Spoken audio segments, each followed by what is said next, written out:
మిత్రులందరికీ నమస్కారం. Welcome to RGTV Telugu news channel. ప్రజలారా, దరిదాపులో మర్చిపోయి కూడా ప్రజాభవన్ వైపు వెళ్ళి మా సమస్యలు తీరిపోతాయేమోనని, మీ యొక్క సమస్యలు, మీ యొక్క ఏదైతే దరఖాస్తులు ఉన్నాయో వాటిని పట్టుకొని మా సమస్యలు తీరుతాయేమోనని మీరు మర్చిపోయి కూడా ప్రగతి భవన్ దగ్గరికి వెళ్ళాల్సిన అవసరం లేదండి. ఎందుకంటే ప్రగతి భవన్ దగ్గర సమస్యలు చెప్పుకోవడానికి వెళ్తూ ఉంటే మన రేవంత్ రెడ్డి అయితే ముఖం చాటేసుకుని వెళ్ళిపోతాడట.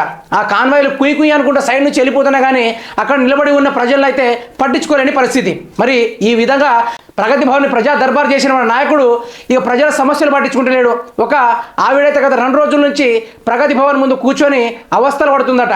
ఆమె దరఖాస్తు స్వీకరణ తీసుకుంటుందా లేదా అని దాని గురించి ఒకసారి పూర్తి స్థాయిలో ఆమె నోటి ద్వారా అయితే ఈ ముచ్చట్లు విందాము. ఈ వీడియో వెళ్లే ముందు మన ఛానల్ ఎవరైతే సబ్స్క్రైబ్ చేసుకోలేదో పూర్తి స్థాయిలో మన ఛానల్ని సబ్స్క్రైబ్ చేసేలాగా చేసుకోండి. ఒకసారి వారి యొక్క వాయిస్ వింటే. ప్రజల పాలన దాంట్లో పోయినాం సార్. నేను అప్లికేషన్ ఇచ్చినాం, వాళ్ళతో మొర పెట్టుకున్నాం.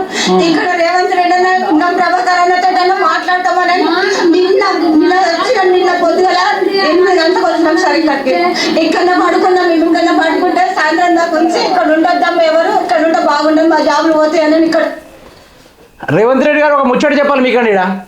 ఒక మహిళ గత 2 రోజుల నుంచి ప్రగతి భవన్ ముందు ఎదురు చూస్తా అంటే మీ యొక్క నాయకులు కూడా పరామర్శించని పరిస్థితి. మరి మీరు మాటలకేమో పొడుగు ముచ్చట్లు మాట్లాడుకుంటూ ప్రజాభవన్ ప్రజా దర్బార్ అనుకుంటూ ప్రజల సమస్యలు తీరుతాయి, ఇక్కడ జాతరనే పెడతా అని చెప్పిన మీరు ఇప్పుడు ఒక మహిళ 2 రోజుల నుంచి ప్రగతి భవన్ ముందు ఎదురు చూసి పడిగాపులు కాస్తూ ఉంటే ఏ నాయకుడు పట్టించుకోకుండా, మీరు పట్టించుకోకుండా ఇంకా ఈ ప్రభుత్వం ఉండి దేనికి? ఎవరిని పాలించడానికి, ఎవరిని ఉద్ధరించడానికి ప్రభుత్వము? ఒక మహిళా సమస్యను పరిష్కరించలేని మీరు మీ దగ్గరకు వచ్చి ఆ మహిళా సమస్య తీరుతుందేమో మీ దగ్గరకు వస్తే ఆ దగ్గర కూడా మీరు కానరాకుంటే ఇంకా మీరు ఉండి దేనికి ఈ ప్రభుత్వానికి? ఈ ప్రభుత్వాన్ని మీరు ఏలుతారా లేకుంటే ఏకేస్తారా ఈ ప్రభుత్వాన్ని?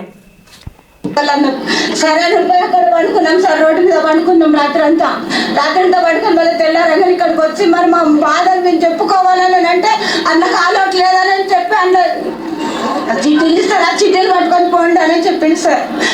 ఇప్పుడు కేసీఆర్ 10 ఏళ్ళ కలవలేదు. అప్పుడు ఎప్పుడు దగ్గరికి పోయినా ఇదే బాధ సార్. మాది 10 ఏళ్ళ నుండి ఇదే బాధ సార్.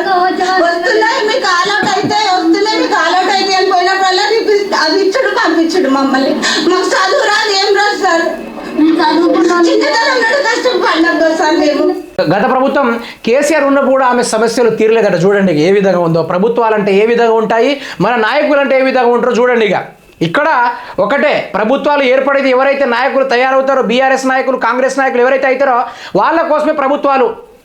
ఆ భూమి కబ్జా చేసేయాలా, దీన్ని నొక్కేయాలా, దాన్ని ఏకేయాలన్నట్టు సైకిల్ చేసుకుంటారు, వాటికి సర్దేసుకుంటారు. కానీ ఇలాంటి పేద ప్రజలను అటు కేసీఆర్ పట్టించుకోపాయి. ప్రజా దర్బారు ముందు 2 రోజుల నుంచి ఒక మహిళ ఏడుస్తూ ఉంటే పట్టించుకునే ప్రభుత్వం కాంగ్రెస్ ప్రభుత్వం, మన రేవంత్ రెడ్డి సీఎం గారు. ఇటు కేసీఆర్ లేదా, ఇటు రేవంత్ రెడ్డి లేదా? మరి మీరు ఉండి దేనికై నాకు అర్థం కావట్లేదు. ఒక మహిళ పిల్లల్ని ఎత్తుకొని మరి ఆ ఫాములు పట్టుకొని ఏడుస్తూ ఉంటే సిగ్గులేదారు మీకు కొంచెమైనా? నాకు అర్థం కావట్లేదు. పేరుకేమో సీఎంలు, మీరు ముఖ్యమంత్రులు, మంత్రులు, ఎమ్మెల్యేలు, దేనికన్నట్టుగా ప్రజల సమస్యలు తీర్చలేని మీరు ఉండి దేనికి? ఎక్కడ రాష్ట్రాల్లో ఫ్రీ జాగాలు ఉంటాయో వాటిని నొక్కేయడానికా? ఇదా మీరు చేస్తున్న పాలన? సిగ్గుండాలి రాబాయ్ కొంచెమన్నా. మాకు కావాలని మేము కోరట్లేం సార్. కాకపోతే తెలంగాణ సార్ మాది మొత్తం బంగారు తెలంగాణ చెప్పు పట్టుకుంటారు సార్. చెప్పు పట్టుకుంటారు దొంగ పడుకోవాలి దండం పెడుతున్నాను అన్నాడు. ఎమ్మెల్యే కడుకోతే జాగాల గురించి నన్ను అడగకుండాను అన్నాడు సార్. నెక్స్ట్ సారి మళ్ళీ ఎలక్షన్లు వస్తే ఏ ఎమ్మెల్యే అయినా వచ్చి ఓటు అడిగితే చెప్పు పట్టుకొని చూపెట్టండి. ఇక చేయాల్సింది ఒకటే. నేను ముందటి నుంచి మొత్తుకుంటా ఉన్నా, తెలంగాణ రాష్ట్రంలో కానీ భారతదేశంలో కానీ ఎన్నికలు ఏ రోజైతే బంద్ అవుతాయో ఆ రోజు తెలంగాణ రాష్ట్రం, భారతదేశం బాగుపడుతుంది. ఉన్నన్ని రోజులు బాగుపడాయి. ఇక్కడ పేదోడు కానీ మిగిలిపోవాలి, దగ్గరున్నకి డబ్బులు పురమాయించుకుంటూ పోవాలి. ఒక మహిళని ఇంత ఇబ్బంది పెట్టి చేస్తూ ఉంటే మరి ఏం చేస్తున్నారో నాకు అర్థం కావట్లేదు. మీరంతా కలిసి ఆ ఎమ్మెల్యే ఎవరో పేరు తెలియదు కానీ ఆ ఎమ్మెల్యే పేరు చెప్తే మాత్రం మామూలు గుర్తేటువంటి కాదు. ఇప్పుడైతే ఆ ఎమ్మెల్యే దగ్గర పోతే దగ్గర కూడా రానియలేదట. అరే ప్రతి ఒక్కరిని చూస్తేనేమో 9 నెలల కడుపు తెచ్చుకున్నట్టున్నారు గారు. ఒక్కొక్క ఎమ్మెల్యేలను చూస్తే మాత్రము 9 నెలల కడుపు తెచ్చుకున్నట్టున్నారు ఒక్కొక్కరు. పందులు లెక్క తినడము, ఫామ్ హౌస్లో దొరకడము. మరి ఇలాంటి ఆడబిడ్డలు ప్రగతి భవన్ ముందు వచ్చి ఏడ్చుకుంటా ఉంటే అటు బీఆర్ఎస్ పార్టీ పట్టించుకోపాయి, ఇటు కేసీఆర్ పట్టించుకోపాయి, ఇటు రేవంత్ రెడ్డి పట్టించుకోపాయి. మరి మీరు ఉండే దేనికి అంటున్నా? ప్రజలు ఇకనైనా ఈసారి ఎవరైనా ఓటు అడగడానికి వస్తే చెప్పించి కొట్టండి అంతే. కొట్టండి, మిమ్మల్ని ఎవరేమనలేరు, చెప్పించి కొట్టండి అంతే. మనం ఓటేస్తేనే వాడు అధికారం అవుతున్నాడు, అధికారం అయినప్పుడు వానికి స్పెషల్ ఫోర్సెస్ వస్తున్నాయి.